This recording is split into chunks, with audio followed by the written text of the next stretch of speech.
Olá pessoal, tudo bom com vocês?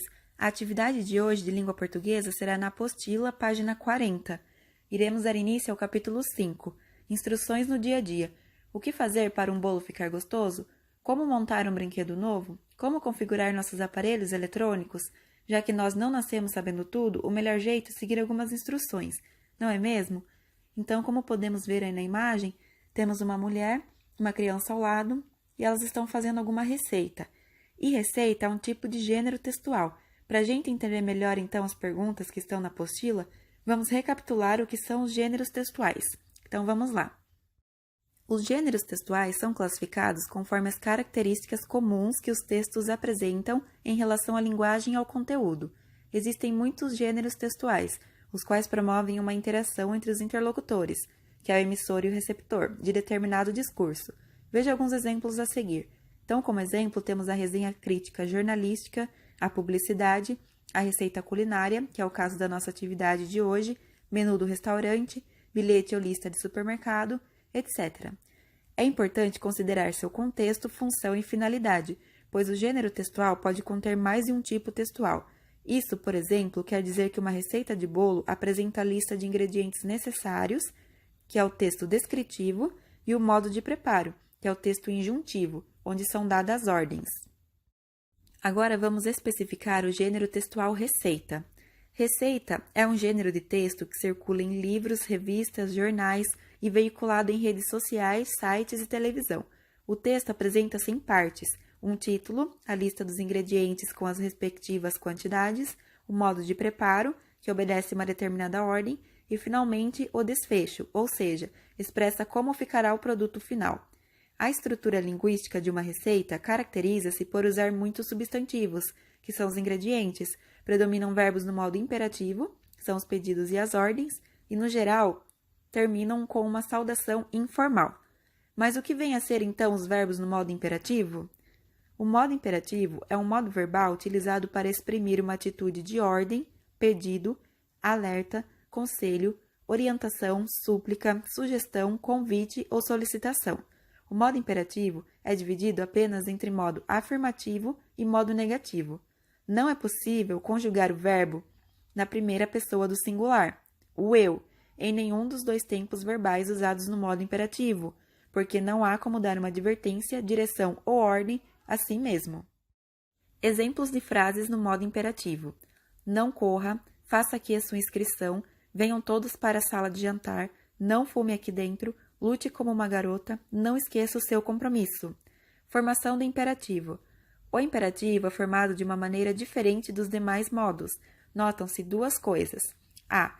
No imperativo não existe a primeira pessoa do singular, o eu, como a gente já falou, né?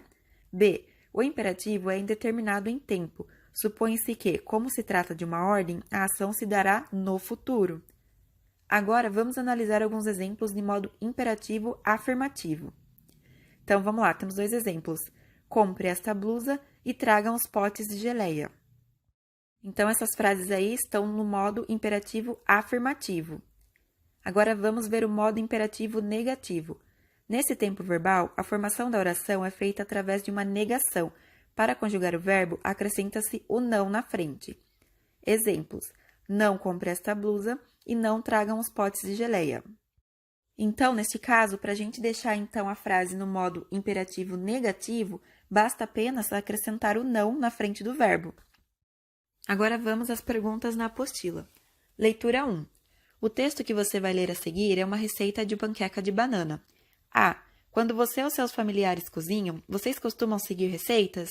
Então, aí a resposta é pessoal. B. Observando a quantidade de ingredientes da receita, você acha que esse é um prato fácil ou difícil de preparar? Então, vamos ler a receita. Panqueca de banana. Ingredientes: 1 ovo, 1 banana nanica, 3 colheres de sopa de aveia em flocos, 1 colher de chá de canela em pó, óleo de coco ou canola para untar a frigideira. Modo de fazer: 1. Em uma tigela, bata o ovo. 2. Amasse a banana com um garfo e acrescente na tigela. 3. Junte a aveia e a canela. Misture bem. 4. Unte a frigideira com um óleo e despeje toda a mistura. Deixe em fogo baixo. 5. Tampe a frigideira e espere a mistura ficar consistente. Vire a panqueca e deixe cozinhar do outro lado. Sugestões. 1. Adicione 1/4 de xícara de chá de uvas passas, castanhas ou nozes. 2. Adicione 1 colher de sopa de gergelim, chia ou linhaça. 3. Adicione 1 colher de sopa de cacau ou chocolate em pó. Conversando sobre o texto. 1. Após ler a receita, você imagina que seja fácil ou difícil de preparar a receita? Então, agora que a gente leu, o que você acha?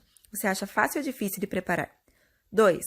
A receita lida trouxe o passo a passo de como preparar uma panqueca. A descrição dos ingredientes e das etapas é importante? Então, você acha que é importante descrever os ingredientes e as etapas? 3. Qual imagem foi apresentada ao lado da receita? Por que essa imagem foi inserida?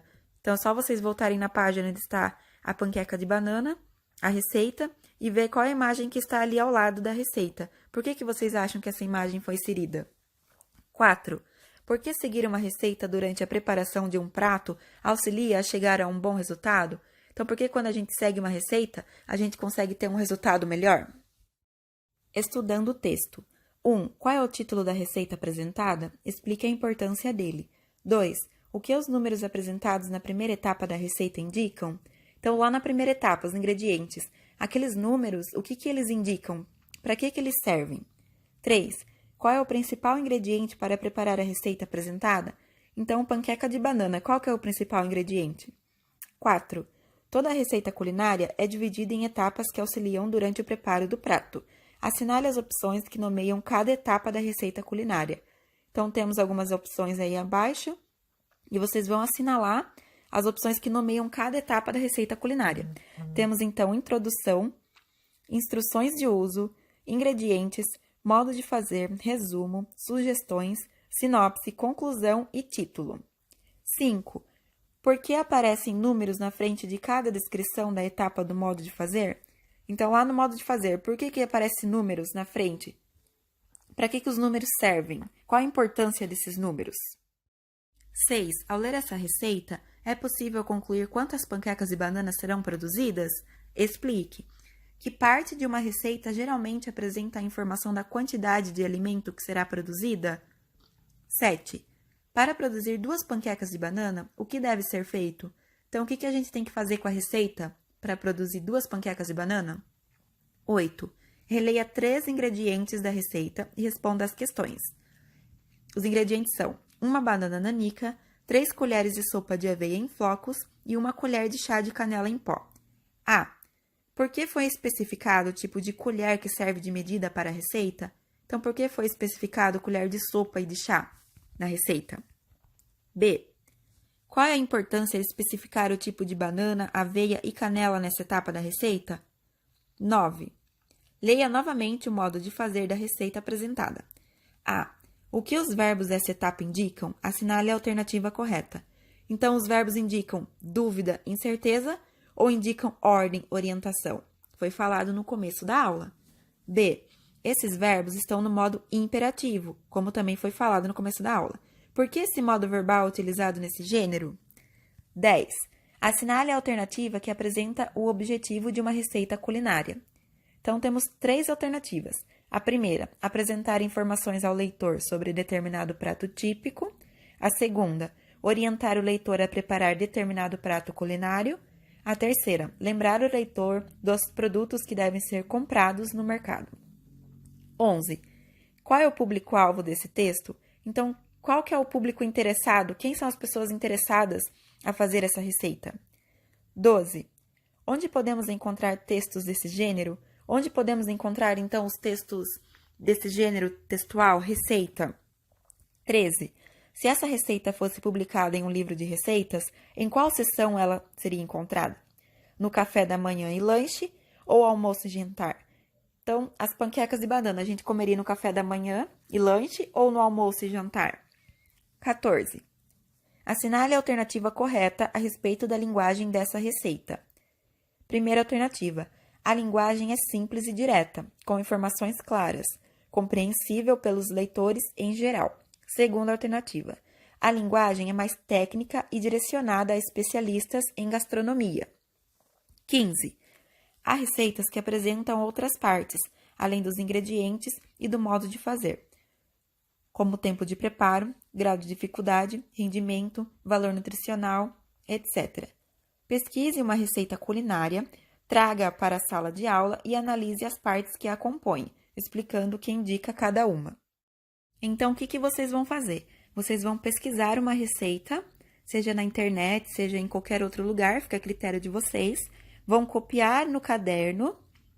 E sobre essa parte de trazer para a sala de aula e analisar as partes que a compõem, a gente irá fazer quando estivermos reunidos novamente. Então, para finalizar a aula, a receita é um texto instrucional organizado em etapas, cujo objetivo é orientar o leitor no preparo de um prato culinário. Geralmente, há 2 etapas bem definidas, que são os ingredientes e o modo de fazer. Além disso, é comum observar uma linguagem simples e objetiva, acompanhada de verbos no modo imperativo, ou seja, que transmitem orientações ao leitor. As receitas podem ser publicadas em livros, sites e blogs, jornais e revistas, além de cadernos de receitas. Então, essa foi a nossa aula de hoje. Espero que vocês tenham gostado, estudem bastante. E é isso, até a próxima aula. Bons estudos!